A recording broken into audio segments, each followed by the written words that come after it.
जोशीमठ के पुनर्निर्माण और पुनर्वास के लिए केंद्र सरकार ने दिया 1668 करोड़ का पैकेज। 3 साल में लागू होगी पूरी योजना। गृह मंत्री अमित शाह की अध्यक्षता वाली कमेटी ने दी मंजूरी।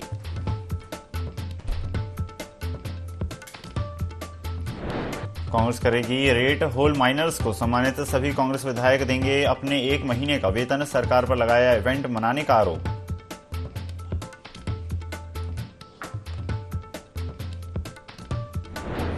उत्तराखंड में निकायों के कार्यकाल का आज अंतिम दिन। 2 दिसंबर से सभी निकायों में प्रशासक हो जाएंगे तैनात। अधिसूचना हुई जारी।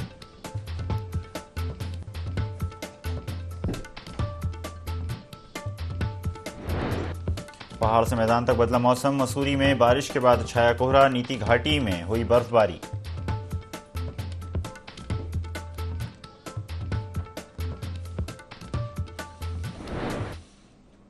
नमस्कार, स्वागत है आपका IND 24 में। मैं हूं आपके साथ ईसा अहमद। उत्तराखंड के नए डीजीपी के रूप में वरिष्ठ IPS अनुभव कुमार ने कार्यभार संभाल लिया है।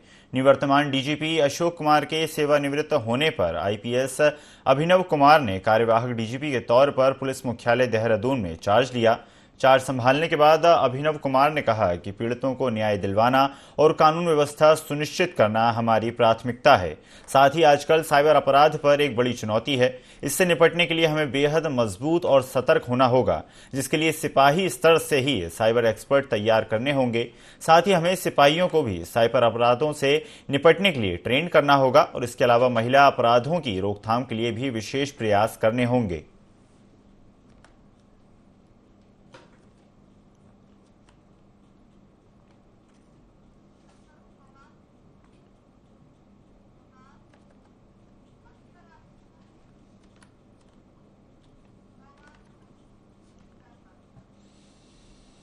मुख्यमंत्री पुष्कर सिंह धामी ने नैनीताल में आयोजित ईजा वैडी महोत्सव में डिजिटल माध्यम से प्रदेश के सभी जनपदों के विभिन्न विकास कार्यों का लोकार्पण और शिलान्यास किया। मुख्यमंत्री ने जनपद चमोली में 40.58 करोड़ की 13 विकास योजनाओं का लोकार्पण और शिलान्यास किया। गोपेश्वर स्पोर्ट्स स्टेडियम में भव्य कार्यक्रम आयोजित किया गया। मुख्य अतिथि थराली विधायक भूपाल राम टंपा ने दीप प्रज्वलित कर कार्यक्रम का शुभारंभ किया। कार्यक्रम को संबोधित करते हुए मुख्य अतिथि ने प्रदेश सरकार की उपलब्धियों को विस्तार से बताया। इसी के साथ उन्होंने कहा कि प्रदेश सरकार द्वारा जिन योजनाओं की घोषणाएं की जाती हैं, उनको शिलान्यास और लोकार्पण के साथ धरातल पर उतारा जाता है। 2000 करोड़ से ऊपर की योजनाओं का जो लोकार्पण और शिलान्यास किया है, निश्चित रूप से मैं अपने यशस्वी और मुख्यमंत्री जी का धन्यवाद ज्ञापित करना चाहता हूं। और साथ साथ जो अभी एक घटना घटी थी, जो उत्तरकाशी के सिरक्यारा में जो हमारे 41 मजदूर फंस गए थे, जिस प्रकार उन्होंने एक रात दिन मेहनत करके और माननीय प्रधानमंत्री जी के कुशल नेतृत्व में, उनके दिशा निर्देशन में जिस प्रकार से सारे मजदूर सकुशल लौटे हैं, उसके लिए भी मैं अपने मुख्यमंत्री जी का हृदय की गहराई से उनका धन्यवाद करना चाहता हूँ। बहुत बहुत बधाई क्षेत्रवासियों को। और क्योंकि ये देवभूमि उत्तराखंड है और यहाँ पर ऐसी घटना कहीं न कहीं हम सब लोगों को चिंता में डाले हुए थे, और कल जो माहौल था, जो खुशी थी पूरे प्रदेश में, पूरे देश में, उसके लिए मैं अपने यशस्वी प्रधानमंत्री जी का, मुख्यमंत्री जी का धन्यवाद ज्ञापित करना चाहता हूँ। प्रदेश में नगर निगम और निकायों का कार्यकाल पूरा हो गया है, जिसके उपलक्ष्य में नगर निगम कार्यालय में विदाई समारोह का आयोजन किया गया, जिसमें पार्षद मेयर सुनील उनियाल गामा, भाजपा के विधायक विनोद चमोली, विधायक खजान दास मौजूद रहे। इसके बाद नगर निगम की वर्तमान कार्यकारिणी के अंतिम बोर्ड बैठक आयोजित की गई। इस दौरान बैठक में मेयर गामा ने राज्य आंदोलनकारियों का हाउस टैक्स माफ किए जाने को लेकर प्रस्ताव सदन में रखा, जिसे सर्वसम्मति से पारित किया गया। वहीं सुनील उनियाल गामा ने कहा कि आंदोलनकारी स्वर्गीय सुशीला बलूनी के घर जाने वाले रास्ते में उनके नाम का द्वार बनाया जाएगा। प्रस्ताव आए थे और प्रस्ताव जो है सब जनहित में थे। कोई भी ऐसा प्रस्ताव नहीं था जो किसी का व्यक्तिगत था। कोई द्वार के थे, जैसे हमारा गुरु राम राय दरबार का, उनके द्वार के थे, उनके नाम के थे। ऐसी हमारे सुशीला बलूनी जी के मूर्ति का था, उनके द्वार का था। ऐसे नामांकन के जो थे वो सारे सर्वसम्मति से पास करें। और सबसे बड़ा जो यहाँ आज देखने को था कि सभी जितने अपने पार्षद हैं सबको सम्मानित किया गया। आज भी सबने जो है एकजुट होकर उन्होंने कहा है कि जब तक हमारा अगला कार्यकाल शुरू नहीं होता, जब तक अगले चुनाव नहीं होते, तब तक हम सब मिलकर जो है शहर के विकास के लिए काम करेंगे। एक तरफ तो सरकार खेल प्रतिभाओं को आगे बढ़ाने के लिए लगातार प्रयास कर रही है, वहीं दूसरी तरफ प्रशासनिक उदासीनता के चलते खेल प्रतिभाओं को खेलने के लिए बेहतर संसाधन नहीं मिल पा रहे हैं। हम बात कर रहे हैं जनपद उत्तरकाशी के आजाद मैदान की, जो कि अपने नाम के साथ ही आजाद दिखाई दे रहा है। रखरखाव के अभाव में मैदान की हालत दयनीय हो चुकी है। मैदान में अस्थायी पार्किंग बन गई है, बड़े बड़े गड्ढे हो गए हैं। इसी के साथ आवारा जानवरों का बसेरा खेल मैदान बन चुका है। मैदान में कभी मेला तो कभी धार्मिक कार्यक्रमों का आयोजन किया जाता है। बरसात के दिनों में मैदान में कीचड़ हो जाती है। बता दें कि कुछ समय पहले नगर पालिका ने मैदान में लाखों रुपए की लागत से घास भी लगवाई थी, पर घास कौन खा गया, इस बात का किसी के पास जवाब नहीं है। स्थानीय लोगों का कहना है कि प्रशासन की लापरवाही और उदासीनता के चलते मैदान आज अपनी बदहाली के आंसू रो रहा है। साथ ही खेल प्रतिभाओं को भी खेलने के लिए इधर उधर भटकना पड़ रहा है। ऐतिहासिक फील्ड या मैदान की अगर मैं बात करूं तो इसकी दिशा और दशा इतनी खराब चल रही है। मैदान की अगर मैं बात करूं तो इतने यहाँ पर नगर पालिका हो, शासन प्रशासन हो, इसी फील्ड में आते हैं। पूरी इसकी जो है अगर देखा जाए चारों तरफ तो पार्किंग हो गई है और पूरे जो है शहर के जितने भी जानवर हो यहाँ पर आते हैं, पूरे गड्ढे गड्ढे कर दिए। अगर मैं बात करूँ रेनी सीजन की, जब बरसात होती है तो बरसात में यहाँ पे चलना बड़ा मुश्किल हो जाता है। पूरा जो कीचड़ कीचड़ हो जाता है। और आज के डेट में यहाँ पर जो पूरी धूल है, अगर मैं बात करूँ तो कुछ साल पहले यहाँ पर 30 लाख की घास लगाई गई थी नगर पालिका के द्वारा, लेकिन वो 30 लाख की घास कहाँ चली गई, ये जानवर चर गए या खुद नगर पालिका खा गई, कहना बड़ा टफ है। क्योंकि कई बार यहाँ पर जो शासन प्रशासन को अवगत भी किया गया, लेकिन इस ओर कोई ध्यान नहीं दिया जा रहा है। बहुत खराब हो रखा है सर, घास लगी हुई थी। अब देखो यहाँ पे कुछ भी नहीं है।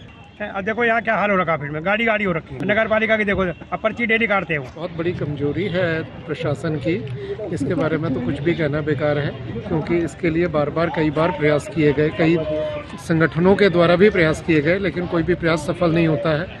एक तो इसमें सबसे बड़ी प्रॉब्लम यह है कि शहर में पार्किंग की कोई व्यवस्था नहीं है, तो पार्किंग के चलते भी इसमें जो है बहुत बड़ी दिक्कत आती है।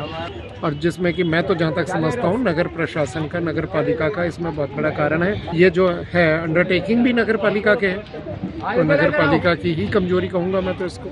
हम खेलते भी हैं इस मैदान में काफ़ी, पर हम यहाँ काफ़ी ज़्यादा हो गया, गंदगी हो रही है, उधर भी गंदगी, चारों तरफ गंदगी।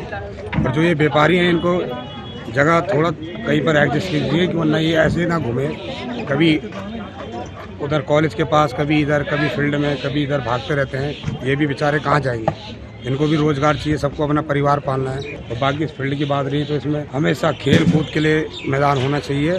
देखिए रामलीला मैदान, सबसे पहले तो लोगों को सोचना पड़ेगा ये हम सबका मैदान है और हम सबको ही रामलीला मैदान की फिक्र करनी पड़ेगी, तभी रामलीला मैदान का सौंदर्यीकरण संभव है। सबसे पहले तो हमारे पास अभी तक जो है पार्किंग की व्यवस्था की बहुत दिक्कत है, जिस वजह से जब सीजन आता है तो फिर हमें पार्किंग के लिए रामलीला मैदान खोलना पड़ता है और रामलीला मैदान की स्थिति थोड़ा ख़राब हो जाती है।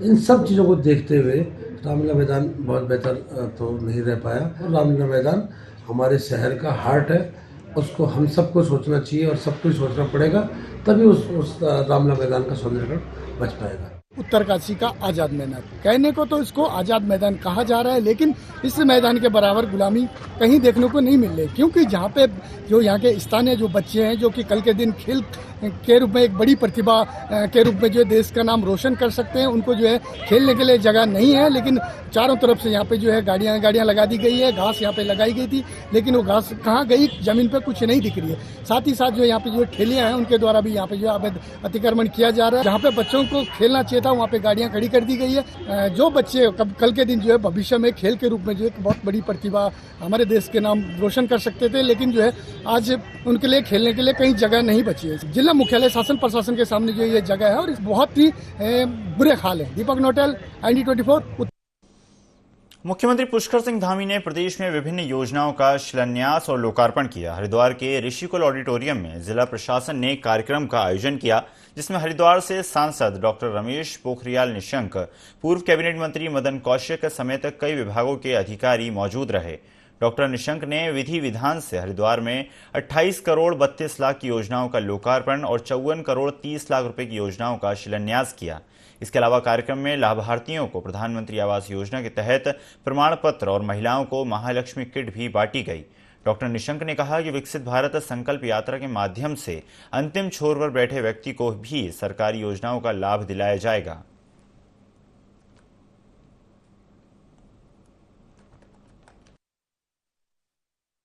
प्रधानमंत्री जी ने उद्बोधन किया, वहाँ हमारे प्रदेश के मुख्यमंत्री जी ने यहाँ हरिद्वार जनपद में कुल लगभग 40 योजनाओं का लोकार्पण किया है और जिसमें 28 करोड़ 32 लाख की योजनाएं हैं, जबकि शिलान्यास 184 योजनाओं का शिलान्यास आज हुआ है जो 54 करोड़ 30 लाख से बनाई जाएंगी। लगभग 82 करोड़ 62 लाख करोड़ रुपए का आज यहाँ पर शिलान्यास और उद्घाटन हुए। इस जिले के लिए बहुत बड़ी बात है और मुझे इस बात की खुशी है कि किसान सम्मान निधि में आज 1,03,000 से भी अधिक किसानों को अभी तक 320 करोड़ रुपया उनके खाते में चला।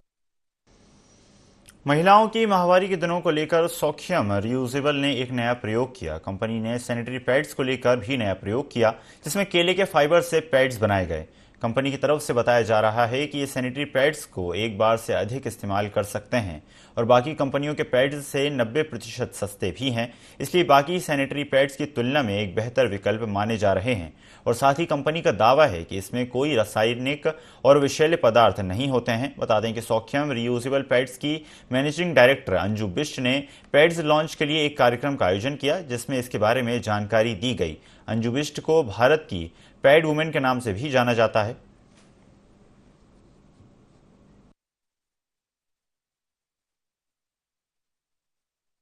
रीयूजेबल पैड्स के लिए बहुत सारी पार्टनरशिप्स उन्नत भारत अभियान के साथ, हिमवाली सोशल फाउंडेशन के साथ हम बहुत फॉर्चुनेट हैं कि ये सब हो पाई हैं ताकि लड़कियों और महिलाओं तक रीयूजेबल पैड्स पहुंच सके। रीयूजेबल पैड्स एक बहुत बेहतर विकल्प है। आज गवर्नमेंट ऑफ इंडिया ने भी ISO स्टैंडर्ड्स अपनाए हैं रीयूजेबल पैड्स के।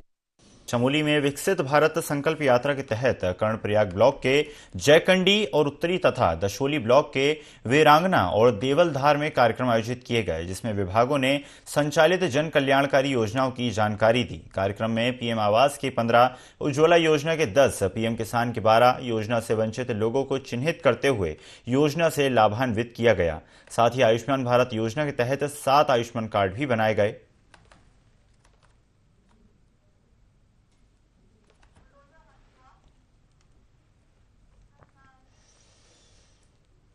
हरिद्वार में 2 दिन में 12 अवैध कॉलोनियों पर HRDA का बुलडोजर चला। हरिद्वार में नियमों को हरिद्वार पर प्लॉटिंग की गई थी। दरकिनार करते हुए लगातार अतिक्रमण का मामला जारी था, जिसको लेकर प्राधिकरण की ओर से सभी कॉलोनाइजर को नोटिस जारी कर दिए गए। प्राधिकरण की ओर से इन सभी कॉलोनाइजर्स को नोटिस जारी किए गए थे, लेकिन जवाब न मिलने पर प्राधिकरण के उपाध्यक्ष अंशुल सिंह के निर्देश पर प्लॉटिंग पर कार्रवाई की गई। प्राधिकरण की कार्रवाई से अवैध कॉलोनाइजर में हड़कंप मचा हुआ है।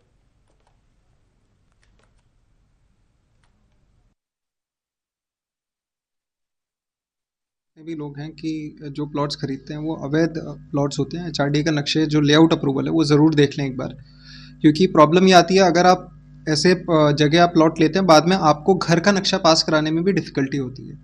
और रही बात जो ऐसे अवैध लेआउट कर रहे हैं, उनके खिलाफ हम लगातार कार्रवाई करेंगे। फिलहाल हमने कल 7 लेआउट्स में JCB के द्वारा उनको तोड़ा गया था। आज 5 लेआउट्स को तोड़ा। लाल तप्पड़ स्थित जगन्नाथ विश्व लॉ कॉलेज में दांतों की जांच के लिए मेडिकल कैंप का आयोजन किया गया, जिसमें कॉलेज के छात्रों के साथ ही आसपास के क्षेत्र के लोगों ने अपने दांतों की निःशुल्क जांच कराई। कॉलेज के निदेशक जयपाल गांधी और कविता नागपाल गांधी ने संयुक्त रूप से मेडिकल कैंप का शुभारंभ किया और बताया कि लॉ कॉलेज ने डेंटल कॉलेज माजरी के साथ मिलकर इस निःशुल्क शिविर का आयोजन किया, ताकि कॉलेज के छात्र छात्राओं के साथ ग्रामीण लोगों को इसका लाभ मिल सके। मेडिकल कैंप में 100 से ज्यादा लोगों ने अपने दांतों की जांच कराई।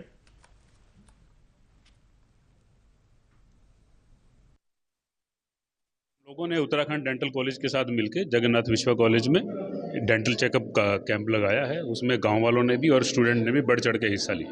उत्तरांचल डेंटल कॉलेज से हम लोग आए हुए हैं जो माजरी ग्रांट में है, और आज हम यहाँ पर आए जगन्नाथ विश्व कॉलेज जो है लॉ कॉलेज है वहाँ पर आए हुए हैं। तो नॉर्मल रूटीन डेंटल चेकअप कर रहे हैं, और मतलब बाकी जो भी पेशेंट जो भी आ रहे हैं, स्टूडेंट्स आ रहे हैं, तो उनको अगर कोई प्रॉब्लम है तो उसी के रिगार्डिंग हम बता रहे हैं। तो कैंप में कुछ एडवांटेजेस है जिस वजह से हम कैंप मतलब यहाँ पर लगा रहे हैं, और बहुत अच्छे से सपोर्ट मिल रहा है यहाँ पर भी। तो अच्छा लग रहा है कैंप इस तरह से ऑर्गेनाइज करने में। उत्तराखंड के डीजीपी अशोक कुमार सेवानिवृत्त हो गए। उनके कार्यकाल पर कांग्रेस पार्टी का कहना है कि अशोक कुमार अच्छे हृदय के व्यक्ति रहे। साहित्य के क्षेत्र में भी उनकी अच्छी रुचि रही। इसके अलावा उन्होंने अपने कार्यकाल में पुलिस विभाग में कई सुधार किए, लेकिन उसके बाद अशोक कुमार राजनीतिक प्रभाव में नजर आए। शीशपाल बिष्ट ने कहा कि अशोक कुमार के पुलिस महानिदेशक रहते हुए अंकिता भंडारी हत्याकांड में वीआईपी का आज तक पता नहीं चल सका। साथ ही कई अपराधों पर भी अंकुश लगाने में नाकाम रहे। हालांकि उनका यह प्रयास सराहनीय रहा कि महानिदेशक रहते हुए अशोक कुमार पीड़ित का पक्ष सुन लेते थे और उनकी समस्याओं का समाधान करने का प्रयास करते थे।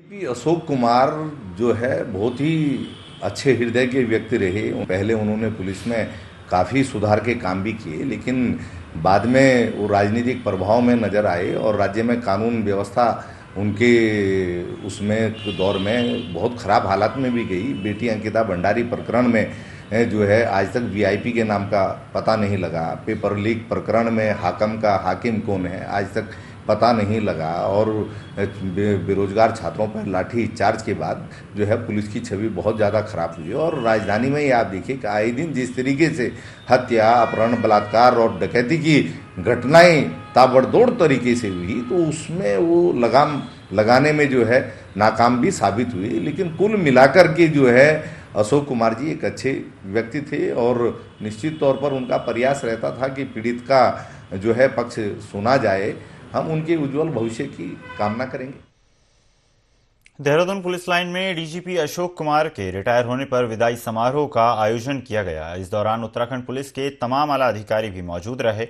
वहीं अभिनव कुमार अब नए डीजीपी का पदभार संभालेंगे। इस दौरान अभिनव कुमार ने अपनी प्राथमिकताएं भी बताईं, जिसमें उन्होंने कहा कि पुलिस कर्मियों के लिए हाउसिंग योजना को धरातल पर उतारना उनकी प्राथमिकता रहेगी। साथ ही पुलिस कर्मियों के बच्चों को अच्छी शिक्षा मिल सके, इसके लिए भी वो प्रयासरत रहेंगे। साथ ही प्रदेश में बढ़ते ड्रग्स के चलन, बिगड़ती कानून व्यवस्था और ट्रैफिक पर उनका विशेष ध्यान रहेगा।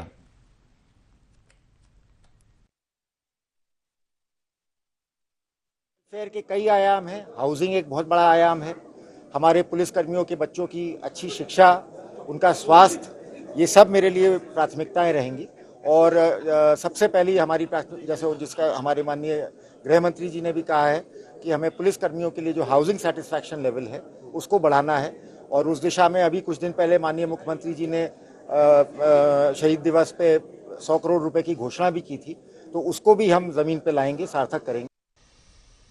उत्तराखंड के डीजीपी अशोक कुमार सेवानिवृत्त हो गए हैं। अशोक कुमार ने हरिद्वार में 2 बार एसएसपी के पद पर रहते हुए क्राइम को रोकने में महत्वपूर्ण भूमिका निभाई। इसके साथ ही कई सामाजिक संस्थाओं के साथ लेकर पुलिस की छवि को बेहतर बनाने के लिए कार्य किए। अशोक कुमार के कुशल व्यवहार के कारण हरिद्वार के लोग उन्हें काफी पसंद करते हैं। हरिद्वार में अशोक कुमार के सम्मान में कई सामाजिक संस्थाओं ने सम्मान कार्यक्रम किए। कार्यक्रम में अशोक कुमार ने भावुक होकर कहा कि हरिद्वार से मेरी काफ़ी यादें जुड़ी हुई हैं। 2 बार हरिद्वार एसएसपी रहने के साथ ही आईजी गढ़वाल भी रहा। पुलिस में 34 साल से ज़्यादा कार्य करने का मौका मिला। मैंने इन कार्यों को जिया है।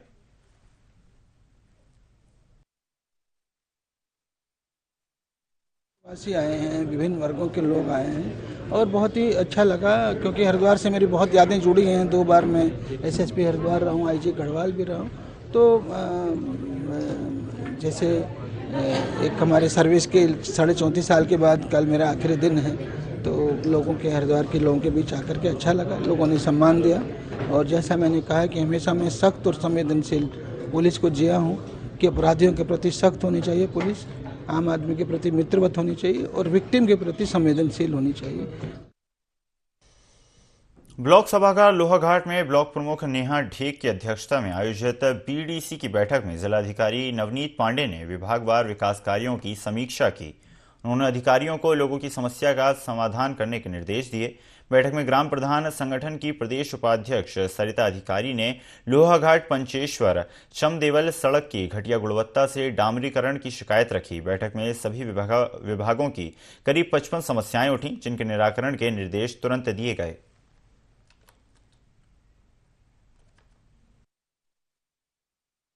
प्रतिनिधि बनने के बाद हमारे यहाँ क्षेत्रीय विकास खंड में बीटीसी बैठक का आयोजन किया गया, तो मुझे वहाँ पर मंच में बैठने का बड़ा सौभाग्य प्राप्त हुआ और इसमें काफ़ी समस्याओं का समाधान निकलने की सारी उम्मीद है। जिलाधिकारी महोदय जी ने भी काफ़ी आश्वासन हम लोगों को, सभी लोगों को दिया हुआ है।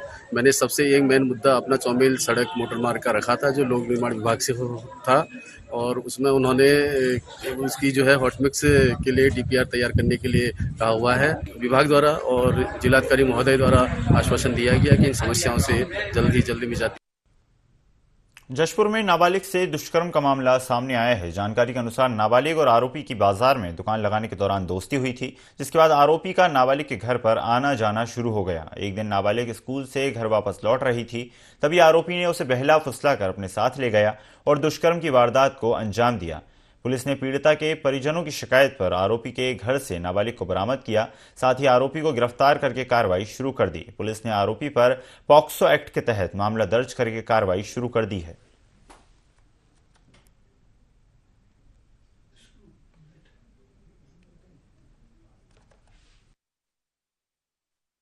पीड़िता के पिता और आरोपी दोनों एक साथ मनियारी दुकान लगाया करते थे, तो उनका पूर्व परिचय था। इसी बीच में पीड़िता के साथ आरोपी का परिचय बढ़ा और परसों की घटना में लड़की जब स्कूल के लिए निकली थी, उसी समय आरोपी ने उसे अगवा कर लिया, बहला फुसला कर अपने पास ले गया और अपने गांव में जहां खेत पर झोपड़ी बना होता है, वहां पर उसने दुष्कर्म की घटना को अंजाम दिया। इसके बाद फिर पीड़िता को उसने अपने घर में रखा हुआ था। पुलिस की तुरंत त्वरित रूप से कार्रवाई हुई और पीड़िता को आरोपी के घर से बरामद किया गया है। आरोपी भी कुछ देर बाद इधर उधर जो भागता फिर रहा था, उसको भी पुलिस ने अपने गिरफ्त में ले लिया है। अभी विवेचना की कार्रवाई जारी है और अभिरक्षा में न्यायालयीन अभिरक्षा में इसको भेजा जाएगा। इस बुलेटिन में फिलहाल इतना ही। खबरों का सिलसिला लगातार जारी है। बने रहिए IND 24 के साथ। नमस्कार।